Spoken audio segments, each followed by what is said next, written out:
El soldado está preparado Amén. para toda buena obra. Y mientras estaba allí cantándole algunos cánticos al Señor, le decía, bueno, Señor, ¿dónde quieres tú que yo predique verdaderamente? Y no sé, me salía de mi mente Primera de Pedro, capítulo 1, porque hablamos de una esperanza viva y la esperanza tiene que estar viva. Hay gente que tiene esperanza muerta.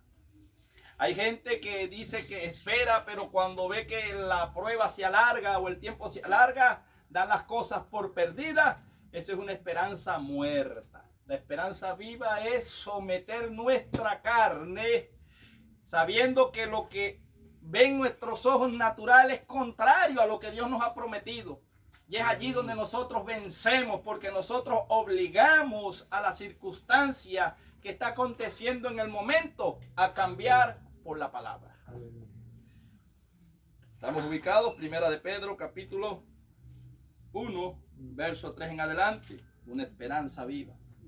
Leemos entonces palabra bajo la bendición del Padre, Hijo, en comunión con el Espíritu Santo del Señor. Amén. Dice así: bendito el Dios y Padre de nuestro Señor Jesucristo, que según su grande misericordia nos hizo renacer para una esperanza viva por la resurrección de Jesucristo de los muertos, para una herencia incorruptible, incontaminada, inmarcesible, reservada en los cielos para vosotros, que sois guardados por el poder de Dios mediante la fe, para alcanzar la salvación que está preparada para ser manifestada en el tiempo postrero, en lo cual vosotros os alegréis, aunque ahora por un poco de tiempo, si es necesario, tengáis que ser afligidos en diversas pruebas, para que sometida a prueba vuestra fe, mucho más preciosa que el oro, el cual, aunque perecedero, se prueba con fuego, sea hallado en alabanza, gloria, honra, cuando sea manifestado Jesucristo, a quien amáis sin haberle visto, en quien creyendo, aunque ahora no le veáis, os alegráis con gozo inefable y glorioso, obteniendo el fin de vuestra fe, que es la salvación de vuestras almas. Bueno, hermanos, ya oramos, ¿verdad? Vamos a hacer lo que es una meditación acerca de lo que escribieron los grandes hombres del Señor. Con esto no estoy diciendo que usted y que yo no seamos vistos como grandes hombres en el Señor. Pero cuando nosotros nos trasladamos primeramente a la vida de lo que fueron los apóstoles del Señor, aquí estamos sustrayendo de una de las cartas de un hombre ya había sido trillado, había sido pasado por el fuego, había pasado muchas adversidades, conocido como Pedro. Un hombre que en su llamado, en su principio, cometió muchos errores, como usted y como yo cometemos errores. Pero, ¿para qué sirven los errores? El apóstol Pablo también pudo decir en la carta de los Romanos, en el 8:28, que todas las cosas al que ama a Dios les sirven para bien. Porque es muy difícil que usted aprenda a levantar los pies con el error ajeno. Uno aprende a levantar los pies cuando uno se da en la espinilla, ¿verdad que sí? Cuando uno llega y uno se da como que dice, un trancazo caminando en el camino en el Señor, uno dice, ya no vuelvo a darme con esa misma piedra porque me dolió mucho. Y es lo que el Señor permite a veces, circunstancias. A veces nosotros tenemos que aprender a ver el Evangelio como Dios lo ve y en la forma como Dios lo ve. Dice que todas las cosas fueron hechas de las que no se veían. Y la pregunta a las madres y a los padres es, cuando usted tiene un niño y nace recién nacido, él nace frágil, y usted lo agarra en las manos y son tiernos y parece que se le fueran a uno a desarmar en las manos, pero a medida que van pasando los días, a medida que va pasando el tiempo, él va siendo fortalecido y después usted lo ve que gatea y usted se emociona porque usted dice, ya está gateando. Y cuando él empieza a balbucear o a soltar sus primeras palabras, si dice papá o mamá, usted se siente con alegría y con gozo y dice, mi niño está creciendo. Así es el que es nacido en el Evangelio. Cuando hay un nuevo creyente, usted no sabe ni cómo hablarle porque son tan frágiles que una palabra mal dicha lo saca del reino. Y uno tiene que tener cuidado con lo que dice, con lo que habla, para que no golpees a aquel que es recién nacido. Es allí donde viene el cuidado. Por eso es que tenemos que tener el amor del Padre en nosotros, porque un padre nunca hará nada que vaya a matar a su hijo. Ahora la pregunta es, si usted tiene un niño recién nacido, pero usted tiene 2 o 3 niños que tienen 5 y 6 y 7 años, ¿usted permitiría que un niño de días de nacido sea cargado por un niño de 2 o 3 años? Porque aunque el niño no tenga maldad, como no sabe, como es inexperto, va a hacer que aquel niño muera. Así es el evangelio. A veces el evangelio, por falta de visión, se permite que hombres y mujeres que no han sido preparados por Dios, que no han sido formados todavía, que no han atravesado el desierto, estén al frente, y estos se encargan de matar los que vienen naciendo. Y no porque ellos quieran, sino porque no tienen la capacidad. Y Jesús, como el mejor maestro, reclutó 12 hombres, aunque él sabía que uno de ellos le iba a vender. Pero Jesús se enfocó en aquellos 12 hombres, aunque sabía que uno iba a estar fuera. Él decía a los otros 11, es necesario que sean instruidos por un buen maestro. En este caso, nosotros vemos un Pedro que pescaba peces, un hombre fuerte en un área. Y cuando Jesús lo llama, le dice, ya no pescarás más peces, sino que serás un pescador de almas. Aquel hombre que Dios Jesús también le había dicho, Pedro, sobre ti, a ti te daré las llaves, sobre ti edificaré mi iglesia. Un hombre que dice que era del vulgo y que no tenía una buena léxico en la manera de expresarse y de hablar, porque cuando comparamos la manera de Pedro predicar en sus inicios, pero vemos a Jesús soltando palabras con denuedo, un Jesús que provocaba oírlo y sigue provocando oír hablar a Jesús. La gente dice que la multitud seguía porque es que apasionaba oír hablar a Jesús. Jesús no era cualquiera, Jesús era el hombre más maravilloso que había pisado la tierra, y Jesús tenía una manera de responderle a cada uno que la gente quedaba conforme.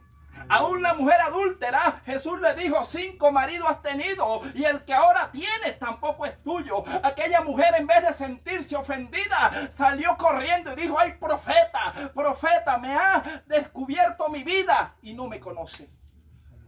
Eso es cuando el Espíritu Santo en un hombre habla con alguien que es pecador y lo hace ver su pecado y lo convierte, pero no lo mata. Porque Jesús dijo, mis palabras dan vida.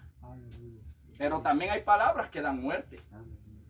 Hay gente que desde un altar del Señor, cuando predican de una manera contundente y señalando y sin bálsamo, en vez de meter a gente, más bien saca a la gente que ya está dentro. Entonces también sabemos que está el Espíritu Santo, pero que está el espíritu judaico, o está ese espíritu que estaba en los fariseos, que lo que hacían era más bien golpear al pueblo. Dice que todas las ovejas fueron dispersadas como ovejas sin pastor, porque todos los que estaban encargados de pastorear en los tiempos antes de Jesús venir, en vez de meter las ovejas, las sacaban. Y Jesús les dijo abiertamente, ustedes ni entran ni dejan entrar a nadie. Porque ellos se pagaban y se daban el vuelto ellos mismos. Ahora veamos a Jesús. Jesús en su formación tiene que cuidar a sus discípulos. ¿De quién? De estos sacerdotes. Porque en una oportunidad Jesús caminando con ellos, Jesús hablándoles, vivió 3 años y medio con ellos día y noche. Y iban caminando y dice que sintieron hambre y los discípulos se les ocurrió agarrar del trigo y comer porque tenían hambre, y enseguida salieron los maestros, salieron los rabinos, los que nunca fallan. Tus discípulos, ¿por qué comen sin lavarse la mano? Y Jesús tuvo que defenderlo y decirle a ellos, hipócritas, ustedes invalidáis los mandamientos de mi Padre por vuestras tradiciones, porque a la verdad ustedes están pendientes de lo de afuera del vaso, pero yo estoy pendiente de lo de adentro, porque no contamina lo que entra en el vientre del hombre, sino lo que sale, y lo que sale de vosotros es adulterio, contaminación. Lo que sale de ustedes es crítica, murmuración. Ustedes se hacen jueces. Y yo decía, Dios tenía su manera de hablarle a cada quien. Y yo me imagino los discípulos, el maestro como que se molestó, ¿verdad? Porque Jesús le hablaba suave al pecador, al excluido, pero el que tenía sotana larga, Jesús le daba cuero. Y por eso procuraron matarlo. Porque Jesús les hablaba verdades. Y es lo bonito del Evangelio, que el Evangelio te deja en claro quién está bien y quién está mal. Y Pablo en el capítulo 2 de Romanos dice, pero tú, oh hombre, que juzgas a tu hermano, quien quiera que seas tú, ¿eres tú hacedor de la ley? Y yo digo, oye, Jesús era tremendo, hermano. Entonces, los que creían que estaban salvos, que estamos hablando del pueblo judío, chocaron con la piedra angular, chocaron con Cristo. Y los que no eran pueblo pasaron a ser pueblo porque aquellos hombres bajaban el rostro y reconocían que eran pecadores. ¿Sabe lo peor en el Evangelio? Cuando el cristiano empieza a ver errores en todos lados y él no se examina a sí mismo. Jesús decía, vosotros veis la pajita en el ojo ajeno, pero dentro de tu ojo hay una viga, sácatela. Mejor es que te saques el ojo y que entres en el reino de los cielos a que tú te pierdas. Y es tremendo. Y Pedro no se crea que Pedro no pasó por allí. No crea usted que Pablo no pasó por allí. Pablo en sus orígenes, llamado Saulo, persiguió la iglesia porque creía que adoraba a Dios. Creía que adoraba a Dios. Y vea lo tremendo. No se distraiga, hermano. Ellos llegan hasta aquí. Pablo en su origen, en su inicio, instruido bajo los pies de Gamaliel, este hombre creía que agradaba a Dios, pero lo que hacía era perseguir a la iglesia. Tiene que salir Jesucristo al encuentro y tumbarlo de su altivez y decirle, Saulo, Saulo, ¿por qué me persigues? Enseguida Saulo dijo, ¿quién eres, Señor? Y le dijo, Jesucristo, el que tú persigues. Hoy en día vemos dentro del pueblo de Dios gente que no ha sido convertida, pero cree que agradan a Dios. Y cuando usted los ve, andan persiguiendo dónde están los cristianos para derribarlos. Gloria a Dios. Pero gloria a Dios por Jesucristo. Porque cuando usted deja eso en manos de Dios, siempre saldrá el ángel de Jehová y va a dejar ciego a aquel que lo persigue a usted y lo va a tumbar del altivez. Y van a tener que dar duras voces contra el aguijón. Ahora, nosotros estamos hablando de Pedro, pero en este caso tocamos un poquito de Pablo. Pero vemos un Pedro que vio los señales de Jesús, vio las resurrecciones, vio todo. Pero a la hora de que cuando le tocó defender el evangelio, dijo, yo no lo conozco. Aquel hombre todavía había visto y experimentado lo de Jesús, pero cuando Jesús fue a ser crucificado, aquel hombre era un hombre llevado por emociones. Pedro le pudo decir al maestro, maestro, ten compasión de ti mismo, no vayas a la cruz tratando de impedir el sacrificio de Jesús. Pero Jesús no es un hombre de sentimentalismo, no. Jesús le dijo, aunque era un discípulo amado, le dijo, apártate de mí, Satanás, porque me eres de tropiezo. Esto quiere decir que aún un llamado de Dios, si se descuida, Satanás lo usa. Gloria a Dios. Suena feo, pero así es.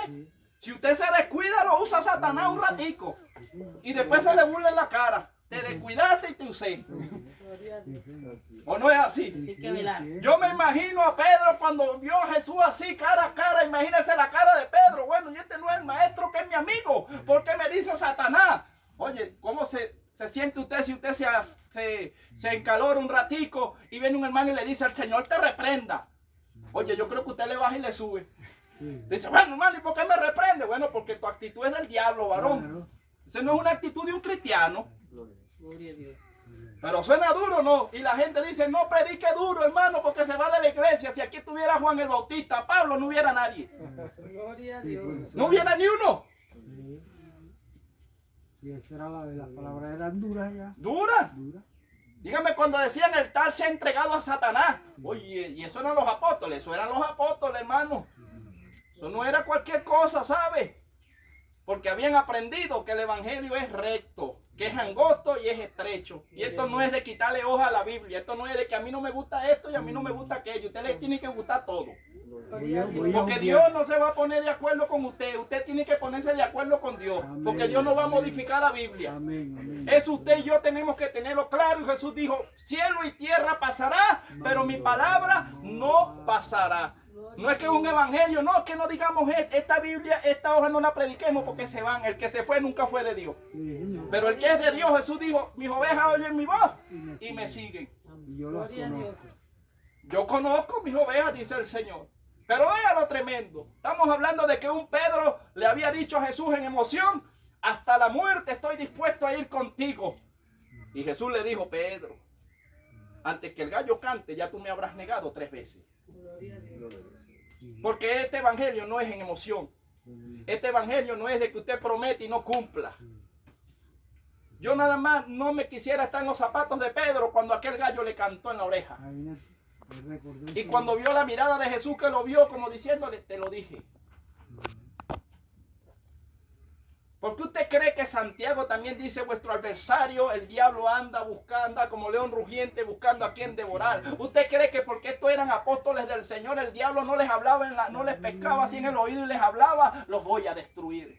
El mismo Jesús, que era el verbo en el Getsemaní, dice que su alma estaba angustiada hasta la muerte. Y ahí estaba el mismo Satanás, las tinieblas habían cubrido. Y antes había hecho a los 3 intercesores mayores, les cayó un sueño profundo. Pedro, Juan y Jacobo, esos se quedaron fue rendidos. Los párpados, bueno, Jesús le dijo, no habéis podido velar ni una hora.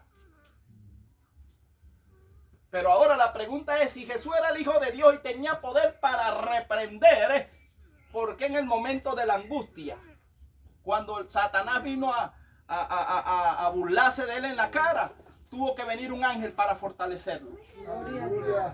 Y era Jesús. Gloria. Era Jesús, tenía que pasar por allí. Y decía, Padre, si es posible, pasa de mí esta copa, pero no se haga mi voluntad sino la tuya.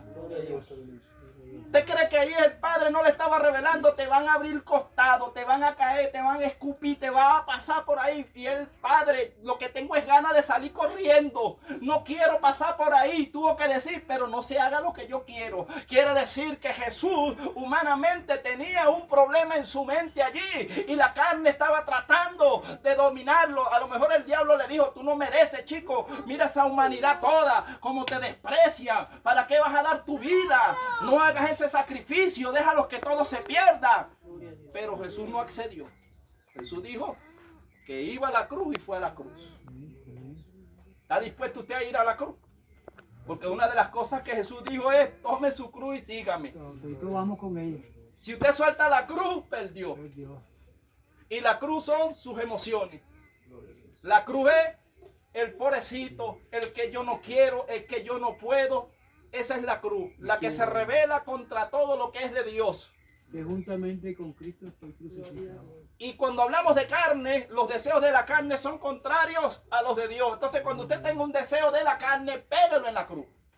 Crucifíquelo. Por eso Pablo decía, con Cristo estoy conjuntamente crucificado, mas no vivo yo, sino que Cristo mora en mí. Cuando alguien le haga algo y usted se le empuñe la mano, diga, no, yo no voy a golpear, mejor que lo golpee Dios. Porque si yo lo golpeo, entonces yo me estoy bajando de la cruz y el Señor me va a revolcar. Gloria a Dios. Y Pedro era un discípulo que se le había creído, porque Dios le dijo, sobre ti edificaré mi iglesia. Bueno, no obstante que se quedó dormido, cuando viene, dice que había un siervo llamado Marco, de uno de los centuriones, de estos hombres líderes. Y lo primero que se le pasó a Pedro por la mente fue volarle la oreja. Agarró la espada y ¡ya! Jesús le dijo, Pedro, ¿cuándo tú has visto eso en mí? Esto no es en fuerza humana. Más bien lo reprendió. A lo mejor Pedro diría dentro de sí, pero si es mal agradecido, lo estoy defendiendo. Si te estoy defendiendo, maestro, ¿cuántos me tocan? Y Jesús le dijo, no, Pedro, así no es. Este asunto no es así, volando oreja a nadie. Con espada. Y llegó y le pegó la oreja. Ahora, y métanse en la parte humana. Yo me imagino cómo se sentiría Pedro, ridículo, ¿o no? Cuando uno se mete en el evangelio y trata de hacer las cosas según uno, en la carne Dios lo avergüenza a uno. Jesús lo dejó en ridículo ahí. Diría, oye, pero lo estoy defendiendo y ahora le pega la oreja a este. Y vea cómo estaba siendo golpeado Pedro. Después dice que salió lejos y lo seguía de lejos. A Jesús hay que seguirlo de cerca, no de lejos. ¿Y usted cree que Pedro no le costó lágrimas? Tanto que cuando Jesús resucita y se le aparece a las mujeres, le dice, lo primero que le dice, vayan y díganle a Pedro que es resucitado. Porque Pedro se sentía culpable. Pedro se sentía de que no había hecho lo adecuado en el momento en que tenía que hacerlo. Pero era necesario que esas cosas acontecieran. Porque era parte de la formación de Pedro. Y cuando Jesús se le aparece a Pedro, le dice, Pedro, tú me amas. Era que Pedro se sentía culpable por no haber dado lo mejor en el momento indicado. Y Jesús le dijo, tú me amas. Claro que te amo, Señor. Hay momentos donde le fallamos a Dios y pensamos que Dios no está con nosotros. Tiene que venir el Señor a decirte, tú me amas, sierva. Y tú le dices, claro que te amo, Señor. ¿Verdaderamente me amas? Sí, Señor, yo te amo. La tercera vez no aguantó y le dijo, bueno, Señor, claro que te amo. Entonces Jesús le reclamó de una manera muy amable, apacienta mis ovejas. Quiere decir que había dejado de predicar. Quiere decir que había dejado de hacer la obra para la que el Señor lo había formado. Y esto había ocurrido porque su carne estaba levantada. Un espíritu llamado depresión estaba atormentando a Pedro y esto lo había inmovilizado. Vino el mismo maestro a libertarlo. David pudo decir, porque el alma es encarcelada. David en sus momentos cuando falló dijo, Señor, saca mi alma de la cárcel para que te alabe. Aunque David andaba caminando de carne y hueso por ahí, su alma estaba encarcelada porque el pecado que había cometido oculto, el enemigo lo tenía preso. Pero Dios nada más Jesús para libertarlo. Y Dios lo libertó. ¿Usted cree que no hay gente encarcelada en la iglesia que andan así caminando, pero su alma está en oscuridad, en prisión? Gloria a Y esto Dios. es para los entendidos. Gente que le cuesta decir un gloria a Dios, gente que le cuesta decir un aleluya, gente que le cuesta dar un versículo bíblico. Su alma, aunque ellos quieren, están encarcelados. Pero Dios tiene sus ministros para deshacer las obras del enemigo, para libertar al cautivo. Aleluya. Gloria. ¿Cuánta gente no está en cautiverio ahorita? Gloria a Dios. ¿Cuánta gente no está presa ahorita? Pero para eso Dios nos dio el Espíritu Santo. Amén. Y cuando leímos aquí en Primera de Pedro, vemos que Pedro, ya un hombre maduro, ya anciano en el Señor, dice, es necesario de que pasemos por todo tipo de pruebas, así como el oro, aunque es perecedero, es necesario que el verdadero discípulo, el verdadero hombre de llamado, sea afligido, sea abatido en la carne, para que se pueda ver la esencia de Cristo, para que mueran las obras de la carne, y mientras usted más le machuque en los dedos, usted diga, gloria a Dios. Gloria a Cuando Dios. usted le machuque en el otro dedo, usted dice, Cristo vive. Y cuando usted lo blasfemen y lo calumnien, diga, grande es mi galardón en los cielos. Y hablar el lenguaje del reino. Y mientras otro se ensaña contra usted, usted dice, Jehová es mi defensor, Jehová es mi peleador, Jehová es mi escudo, Jehová es mi galardón. Ay de aquellos que se levantan contra mi Señor. Él es juez, él es mi abogado, pero es juez y es mi defensor. Pero si nos defendemos nosotros, hermanos, Jehová dice, cuando usted se canse me avisa y entonces yo lo defiendo. Gloria a Pero Dios. si usted se defiende usted mismo, entonces yo me aparto. Pero si usted dice, Señor, ese asunto es tuyo, entonces quítate, que yo peleo por ti. Y Pedro era lo que estaba diciendo aquí. Yo no sé cuál sea su prueba, yo no sé cuál sea su aflicción, yo no sé cuál sea su angustia, yo no sé cuál sea, ¿verdad?, la necesidad que usted esté atravesando, cuál sea su gigante. Pero lo que Dios le está diciendo en esta hora es que es necesario que sus emociones naturales mueran. Gloria a Dios. Gloria a Dios. Siete. Y el enemigo es experto porque el enemigo se nos va a querer meter por el lado blando. Y el lado blando es de David. David era experto en espada. David, ¿dónde están los gigantes? Volaba cabeza y todo. Pero cuando se le levantó a Absalón, que era su hijo, se volvió una gelatina. Se volvió una galleta. Es que es mi hijo. Gloria a Dios. Tanto que el general le dice, oye, mi rey, párate en el balcón. El pueblo está afligido por tu actitud, porque Dios ha dado la victoria. Pero tú estás en lamento. O sea que si todos nosotros fuésemos muertos y tú fueses quedado con Absalón, tú estarías feliz. Y Absalón tratando de volarle la cabeza a él y a todos los que andaban con él. Y él le decía a los generales, tengan compasión de Absalón, no le hagan nada. Sí, Luis. Eran esos generales y esos profetas en lo que me dé la oportunidad de vuelo la cabeza. Gloria a Dios. Gloria a Dios. Porque Dios no es un Dios de emocionalismo, hermano. Cuando nosotros vemos a David, vamos a decir acá, mejor dicho, un rey que dice que fue puesto por Dios, pero ¿por qué empezó a hacer lo malo? Porque su corazón era inclinado a su esposa Jezabel y dice que ella lo incitaba hacer lo malo. En vez de consultar a Jehová, oír la voz del profeta, dice que oía era la voz de su mujer. Entonces, ¿por dónde se mete el enemigo? Por las emociones. ¿Por dónde el diablo lo va a querer derribar? Por su hijo, por su hija, por su esposo, por su esposa, por un hermano de sangre, por una hermana de sangre. Porque qué fácil es pelear con el enemigo cuando está afuera. Pero cuando está dentro de la familia, ¿cómo hace usted para pelear con alguien que es de su sangre, que es carne de su carne? Gloria a Dios. Oye, ahí donde usted dice, oye Señor, se me montó el gato aquí a la batea, ¿cómo hago? Y yo ya para terminar, me acuerdo que mi hermano descarriado me robaba el gozo del enemigo. Y mi mamá no sufría de tensiones ni nada. Mi hermano descarriado, mi padrastro allí. Y toda la noche cuando llegaba uno decía que le iba a dar un tiro al otro, el otro decía que le iba a dar una cuchillada, mi mamá ahí en el piso, y yo decía, Señor, suelto la Biblia, llevo a mi mamá al hospital, le doy un cipotazo a este o le doy un cipotazo al otro, ¿o qué hago? Hasta que un día, cuando agarré a mi hermano y lo subí arriba, le dije, ¿qué es lo que te pasa a ti? ¿Tú quieres matar a mi mamá o qué? Yo vi que no era mi hermano porque la ira me había cegado y me dice, yo estoy aquí es para amargarte la vida a ti. Es para contigo, es el problema, me dijo así el diablo cara a cara, pero ¿dónde estaba? Metido en mi hermano. Y le dije, diablo, estás metido ahí. Porque humanamente ya yo estaba que le echaba puño. Y yo dije, pero es que así no sale el diablo. Nómbreme en qué versículo bíblico dice que el diablo se echa puño. Y el Señor me dio el espíritu, las almas espirituales.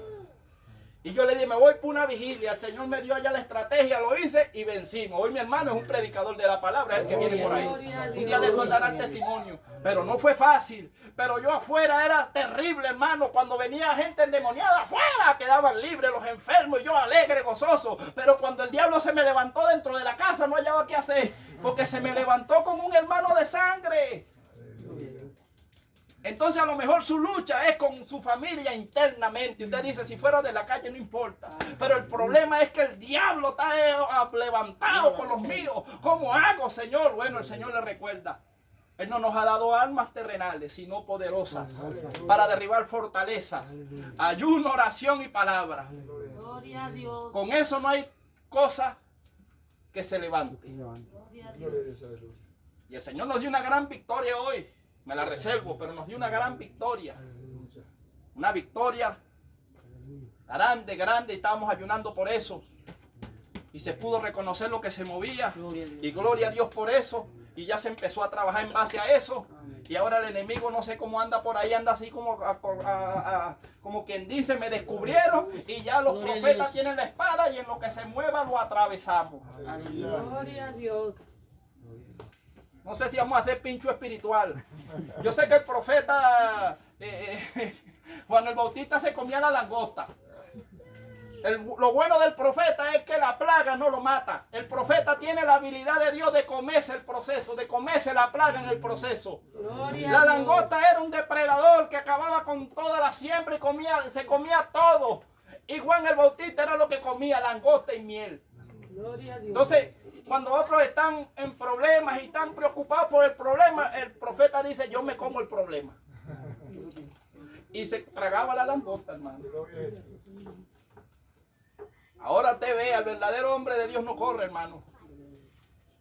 El profeta Juan sabía que le iban a volar la cabeza y él dijo, es necesario que yo mengüe para que él crezca. Amén. Es necesario a veces que nosotros menguemos humanamente para que Él crezca. ¿Quién? Cristo. Quien tiene que estar reflejado en usted y en mí es Jesucristo. No usted. Porque yo veo a mi hermano Gustavo, pero cuando yo lo veo predicando, cuando yo lo veo haciendo lo que Jesús hacía, yo veo a Jesús en él. Y la gente dice, ese es un verdadero cristiano porque está haciendo las obras de lo que hace un cristiano. Pero cuando yo veo al hermano fulano y está escarneciendo al otro y no se está ni siquiera dando cuenta quién está al lado y los inconversos están oyendo, mira cómo este está destruyendo al otro y entonces cómo es que es el evangelio si entre ellos mismos se están echando puñales, ¿dónde está el amor de Dios? Gloria a Dios. Gloria a Dios. Entonces ese no está dando fruto No está dando fruto. del Señor. Y cuando usted empieza a escuchar, para yo ser cristiano como este mejor, No lo soy. Pero gloria a Dios porque estamos en el verdadero evangelio. Gloria a Dios porque nosotros no somos de los que vamos a hablar mal de nadie. Y si vemos alguna falta en alguien, lo corregimos. Y si es un espíritu que se le metió y no es de Dios, lo sacamos y lo volvemos a hacer que confiese a Cristo y después sembramos palabra nuevamente. Porque nuestra lucha no es con nadie humanamente, ni carne ni sangre. Nuestra lucha es contra estos espíritus de apostasía que otros han dejado meter en pueblo. Y lo que Dios nos ha dicho a nosotros es que donde nos paremos prediquemos verdad. Se moleste quien se moleste. Aleluya, gloria a Dios. Se ponga bravo quien se ponga bravo. La palabra de Dios es viva, es eficaz y ella liberta. Amén. Gloria a Dios. Y si alguien echa espuma por la boca, bueno, le echamos fuera el demonio ese que tenía el lunático ese que estaba por allá. Porque nadie, hermano, que es nacido de nuevo le puede molestar la palabra de Dios. Gloria a Dios. Todo aquel que es nacido de nuevo conoce el lenguaje de Dios. Aleluya. Y si Dios dice corríjase, amén, Señor. Amén. Usted es el que manda, usted es papá. Gloria a Dios. Si el Señor dice van bien, gloria a Dios, papá, porque entonces vamos bien. Aleluya. Si el Señor dice le falta esto, gloria a Dios, Señor, bueno, ayúdanos. Gloria a Dios. Gloria a Dios. Pero que sea palabra, hermano. Gloria a Dios. Entonces, ¿cuáles son las pruebas que hablaba Pedro? Que el Señor le había echado palo a él para poderlo enseñar. Amén. Por eso es que Dios le ha dado palo a usted y me ha dado palo a mí. Para que aprendamos que es como Él dice. Sí, Señor. Porque de toda la creación quien se rebeló contra Dios fue el hombre. Usted no ve un pájaro diciéndole al Señor, ¿por qué me hiciste a mí turpiar y la guacamaya habla y yo no hablo? Usted no va a ver, ¿verdad? 100 pies diciéndole al otro, oye, que a mí me puso más pies y ahora me duelen todos los pies, mejor me fuera puesto 2. Usted no va a ver ninguna de la creación de Dios peleando con su creador, pero usted va a ver al hombre peleando contra Dios. Gloria a Y Dios. por eso Dios le dijo al profeta, peleará el hombre con Dios, peleará el barro con su hacedor. No hace Dios como Él quiera, del barro. Entonces, hermano, bueno, hasta acá, ¿verdad? Esta corta enseñanza, Amén. pero creyendo primeramente que si usted es barro, déjese formar. Amén. Amén. Si usted verdaderamente es un barro, le va a doler el proceso. Aleluya. Pero después usted se va a reír cuando usted sea el vaso que Dios use y lo honre y lo monte en lugares grandes. Y le diga, Señor, valió la pena la prueba, Señor. Valió la pena ese horno de fuego. Valió la pena el proceso, Señor. Porque mientras otros estaban enaltecidos, y yo estaba por allá calladito, y tú palo y fuego conmigo, porque me estaba formando. Mientras otros no me veían ni me tomaban en cuenta, déjame decirte esta palabra, mujer del Señor. Dios es el joyero. Y dice que la perla antes de ser perla es carbón, y aquel carbón está escondido en la tierra, y cuando Dios agarra el carbón, ¿qué hace Dios? Dios lo mete dentro del joyero, y el joyero empieza a preparar la joya, empieza a preparar la piedra preciosa, y mientras otros vienen y sean exhibiéndose allí, y otros dicen, oh, qué anillo tan bello, oh, qué copa tan bella, oh, qué cadena tan bella, tú eres aquella perla que Dios todavía está formando, y lo que hace el joyero es que nadie ve la joya hasta que el joyero la exhibe, porque está terminada. Ya te queda poco tiempo, siervo, ya te queda poco tiempo, sierva, en que yo levante la Santa María, en que yo exhiba mi mejor piedra. Tú eres esa mejor piedra que yo voy a exhibir, tú eres esa mejor piedra que yo voy a usar en este tiempo. Por eso el proceso, por eso ha sido largo, por eso el fuego, por eso el martillo, por eso el horno de fuego, por eso la adversidad, porque voy a hacer una gran piedra de ti. Gloria a Dios. Así es que he formado el verdadero ministro, siervo y sierva del Señor. He formado en el proceso, en la prueba. La perla tiene que estar dentro en el mar, en la ostra, en aquellas 2 capas, pero eso le produce un dolor a aquella ostra. Lo que Dios está haciendo en usted le va a provocar un dolor internamente, pero Dios dice, después convertiré tu lamento en gozo, tu llanto se convertirá en risa, Amén. Gloria a Dios. y la lengua estará de continuamente en alabanza. Gloria a Dios. Usted sabe lo bonito, después de usted ser el último, Dios lo ponga de primero. Jesús dijo, los últimos serán los primeros, pero aquellos primeros serán los últimos. Gloria a Dios. Qué tremendo, ¿verdad? Y uno dice, no, yo casi ni canto, Señor. Y el Señor dice, tú tienes una sola canción. Bueno, en lo que termine el año te voy a tener unas 30 nuevas. Gloria a Dios. Aleluya. Señor, es que yo tengo un solo mensajito y me dura 10 minutos. El Señor le dice, usted abra la boca que yo se la llene. Gloria a Dios. Señor, es que mira, todas las iglesias tienen bastante gente y yo tengo son 3 aquí. Yo en un mes, si ustedes se meten en la línea, les lleno este lugar. Gloria a Dios. Así hace Dios. Gloria a Pero Dios. bueno, yo hasta los momentos sigo estando en el desierto, hermano, en algunas luchas, pruebas. Pero Dios me ayude y que Dios me exhiba en el momento que Él crea que yo estoy listo. Amén. Eso es lo que hay que decirle a Dios. Señor, en el momento en que tú estés listo, Señor, bueno, en ese momento yo estaré dispuesto. Gloria a Dios. Mientras ahora, bueno, siga la lija. Pero eso sí, dele gloria a Dios en el proceso. Gloria a Dios. Alabe a su Señor en la prueba. Alabe a su Señor en la lucha, porque Dios verdaderamente sabe que el verdadero adorador y adoradora alaba a Dios en el momento de la lucha, en el momento de la prueba. Gloria a Dios. Gloria a Dios. Es fácil alabar a Dios cuando uno tiene todo. Cuando Pero cae, que usted vea que alguien, uno dice, hoy fue mi día más malo, Señor, pero mi alma te alaba y te glorifica. Gracias, Señor, mañana será mejor. Aleluya. Gracias. Porque habrán peninas por ahí que tratarán a ustedes de decirle, yo tengo y tú no tienes, ¿dónde está tu Dios? ¿Verdad, sierva? Si tú eres una hija de Dios, ¿por qué estás así en ruina? Mira como yo tengo y si me va bien. Las peninas. Pero Gloria ¿sabe a dónde Dios. está la solución? Usted dobla la rodillita en la iglesia y usted habla con papá y papá le dará lo que usted le está pidiendo. Gloria a Dios. Y entonces después dirán, ay, ¿en qué momento fue que cambió la circunstancia? Bueno, la oración suya cambia el panorama. Gloria a Dios. Siempre hablará la Lea y la Raquel. Ah, tú eres estéril. Tú no das muchacho. ¿Dónde están los frutos? Y lo que no sabe el enemigo es que una mata o las mejores matas que dan fruto, primeramente crecen hacia abajo. Y usted cree que no está dando fruto, y sí, lo que pasa es que Dios está firmando las raíces para que cuando venga la lucha y la prueba usted no se mueva. Y Gloria después a que Dios. sus raíces estén bien adentro, abajo, formadas, edificadas en Cristo, entonces aparecerán los frutos. Porque si sus raíces abajo no están bien agarradas, en lo que aparezcan los frutos y le caigan a piedra, usted ya no está en el Evangelio. Gloria a Dios. Eso es misterio. Primero, hacia abajo, las raíces. Y después el árbol crece y da fruto. Gloria a Dios. Entonces vamos a orarle al Señor, Aleluya. ¿verdad? Por esta